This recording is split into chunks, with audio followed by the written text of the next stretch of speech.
Né, de que o mundo acabou tendo a notícia da morte da Rainha Elizabeth II, surgiu a ideia da gente trazer novamente, né, esse tema aqui para o nosso Strike. Antes da gente começar a falar da nova era, eu queria entender um pouquinho mais, né, o que acontece com o fim exatamente do reinado mais longevo da história do Reino Unido, a morte da Rainha Elizabeth II, a posse de Charles, né, III como novo rei. Como que funciona exatamente esse protocolo de sucessão? Quais os próximos passos? Então, Paula, eu acho que vamos só fazer aqui uma digressão sobre a figura da Rainha Elizabeth. Eu já entro nessa história toda.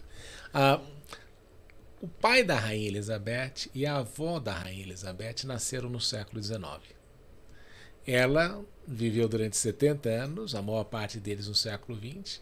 Então, se nós pensarmos, a Rainha Elizabeth representa, para nós, mais ou menos uma finalização do século XX, a morte dela, porque ela foi este elemento de conexão entre o século XIX, o século XX e o século XXI. Então é interessante de você pensar de alguém que nasceu em 1926 e que teve esta vida tão longeva e com um poder e uma influência global, como nós temos observado, pela reação que você observa no mundo.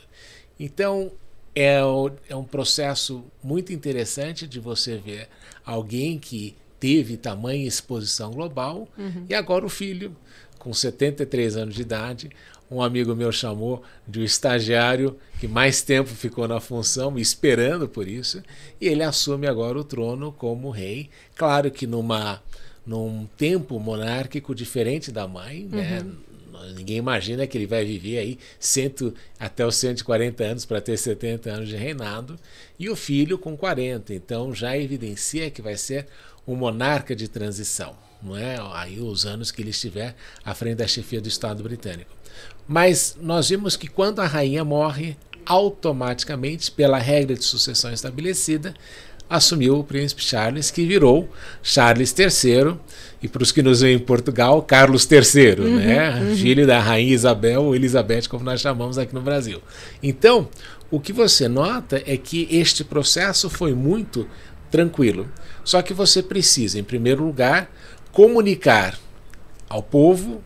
Você precisa comunicar nos países que fazem parte da Grã-Bretanha, do Reino Unido, e também nos 13 outros países em que ele agora assume a chefia de Estado, através de seus governadores gerais, seus representantes, e também os países que são da Commonwealth. Então você começou todo um processo de aproximação e de reconhecimento de Charles III como novo rei. Por essa razão que ele está viajando. Foi para a Escócia, vai para a Irlanda do Norte, aí em todas as cidades, na maior parte das cidades, tem que ser conclamado isso. Então é um processo de transição estabelecido há centenas de anos e que é seguido dessa forma.